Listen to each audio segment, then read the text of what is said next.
క్రీస్తు రక్త సంబంధులైన కల్వరి దీవెన కార్యక్రమాన్ని వింటున్న ప్రభువు బిడ్డలైన మీ అందరికీ ప్రత్యేకమైన వందనాలు. అందరూ బాగున్నారా? దేవుని మందిరానికి క్రమంగా వెళుతున్నారా? మీ సేవకుల్ని ప్రేమించండి, మీ సేవకుల మాట వినండి, మీ కుటుంబాలను దేవుని ద్వారా క్షేమాన్ని అనుభవించండి.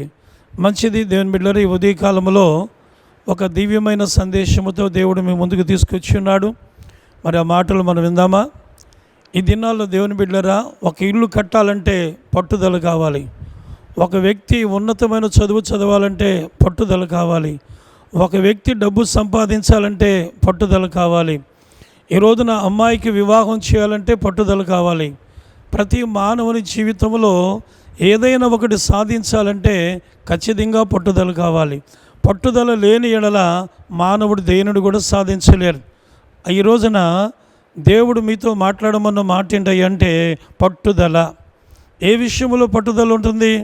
దేవుని బిడ్డలారా, లోక సంబంధమైన భౌతికమైన వాటన్నిటిలోనూ పట్టుదల ఉంటుంది.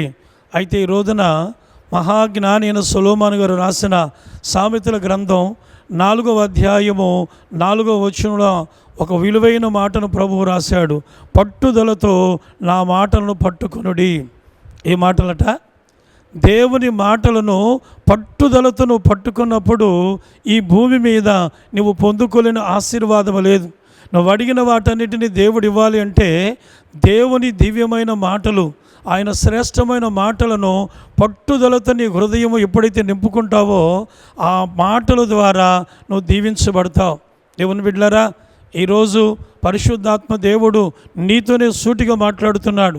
ఎన్ని సంవత్సరాల నుంచి మందిరానికి వెళుతున్నావో, ఎంతకాలం నుంచి నువ్వు ఎదురు చూస్తున్నావో, అయితే నీ జీవితంలో ఈ రోజున పట్టుదల లేకుండా ఎంతకాలం ఉన్నావేమో, అయితే ఈ రోజైనా ఈ వర్తమానం విన్న తర్వాత అయినా దేవుని వాక్యమును పట్టుదలతో నువ్వు హృదయాన్ని పట్టుకో. ఆ మాటలు పట్టుకొని నీ జీవితంలో ముందుకు అడుగులు వేయి. ఆ కృపగల దేవుడు నిశ్చయముగా వాటిని నెరవేరుస్తాడు. ఇర్మియా గ్రంథములు అంటాడు దేవుడు, నేను చెప్పిన మాటలను నేను నెరవేర్చడానికి ఆతృత పడుతూ ఉన్నానని ఇర్మియా 1:12 దేవుడు చెప్తున్నాడు. ఎప్పుడు తెలుసా దేవుని బిడ్డలారా? ఆయన మాటలను పట్టుదలతో పట్టుకున్నప్పుడు. రెండవ మాట సమూయేలు మొదటి గ్రంథము 7వ అధ్యాయము దేవుని బిడ్డలారా 3వ వచనం ఏమని రాయబడిందంటే, పట్టుదలతో ఆయనను సేవించుడి. దేవునికి స్తోత్రం, హల్లెలూయా. ఏం చేయాలంటండి? పట్టుదలతో ఆయనను సేవించాలంట. ఈరోజు చాలాసార్లు దేవుని మందిరానికి వెళ్ళేటప్పుడు నీకు నచ్చినట్లుగా వెళుతున్నావు, నీకు ఇష్టం వచ్చినట్లుగా వెళుతున్నావు, నీకు ఎప్పుడు పడితే ఎప్పుడు దోస్తే అప్పుడు వెళుతున్నావు. అలా కాదు. దేవుని బిడ్డలారా, గమనించండి. లోకములో ప్రతిదానికి ఒక క్రమం ఉంది. లోకములో ప్రతిదానికి ఒక చక్కటి సమయం ఉంది. ప్రతిదానికి ఒక విలువ ఉంది. అయితే దేవుని మందిరానికి వెళ్ళే నీవు పట్టుదలతో ఆయన సేవించడానికి ఆదివారం ఉదయం ఆరాధన 9 గంటల కంటే 8:30 గంటలకు వెళ్ళు.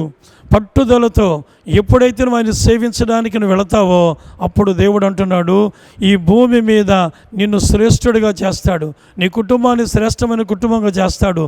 ఎప్పుడు తెలుసా? పట్టుదలతో నువ్వు ఆయన సేవించినప్పుడు. చెప్పమంటారా? ఒక మాట చెప్తాను. ఆనాడు ఇశ్రాయేలు ప్రజలను 2వ నాయకుడిగా యెహోషువ ఆ రోజును నడిపిస్తూ ఉన్నప్పుడు ఇశ్రాయేలు ప్రజలు 12 గోత్రాల వారు ఎలా సేవిస్తున్నారో ఆయనకి చాలా బాధ కలిగింది. అప్పుడు ఆయన అంటాడు, మీరు ఎవరిని సేవిస్తారో నాకు తెలియదు, కానీ నేనును నా ఇంటి వారము యెహోవాను పట్టుదలతో మేము సేవిస్తాం. దేవునికి స్తోత్రం, హల్లెలూయా. పట్టుదలతో యెహోషువ దేవుని సేవిస్తాను అన్నాడు. అమలారా, అదే యెహోషువ ఒకరోజు అడుగుతున్నాడు, ప్రభువా, ఈ సూర్యుని నాపయ్యా, ఈ చంద్రుని నాపయ్యా అని దేవుని దగ్గర అడిగితే, పట్టుదలతో దేవుని సేవించిన ఆ యెహోషువ అడిగినప్పుడు ఆయన సూర్యుని ఆపేశాడండి, చంద్రుని ఆపేశాడు. ఎందుకో తెలుసా? పట్టుదలతో దేవుని సేవించిన వారంటే దేవునికి అంత ఇష్టం. ఈరోజు నువ్వు జాగ్రత్తగా గమనించు. ఒక రోజున మీ ఆడబడుచో నీ తోటికాళ్ళు ఒక్క మాట అంటే చాలండి, ఎంత పట్టుదలో, ఎన్ని సంవత్సరాలైనా మాట్లాడుతూ మానేస్తావు. కానీ దేవుని మాటలు వినటానికి, దేవుని సేవించడానికి మాత్రం పట్టుదల మాత్రం లేదు కదా. ఈరోజు ఒక్కసారి ఆలోచించు. నీ జీవితంలో దేవుని బిడ్డలారా, ఈ రోజున ఈ రెండవ మాట ఏంటంటే పట్టుదలతో ఆయన సేవించు. రోమా పత్రిక 12వ అధ్యాయము 12వ వచనములో ఉన్న 3వ మాట ఏంటంటే పట్టుదలతో ఆయనకు ప్రార్థన చేయి. ఎలా చేయాలంటే ప్రార్థన పట్టుదలతో ప్రార్థించి ప్రతి దినము తెల్లవారుజామున 2 గంటలకు లేచి ప్రార్థన చేయి, 3 గంటలు లేచి ప్రార్థన చేయి. పట్టుదలతో దేవుని సన్నిధిలో ప్రార్థన చేయి.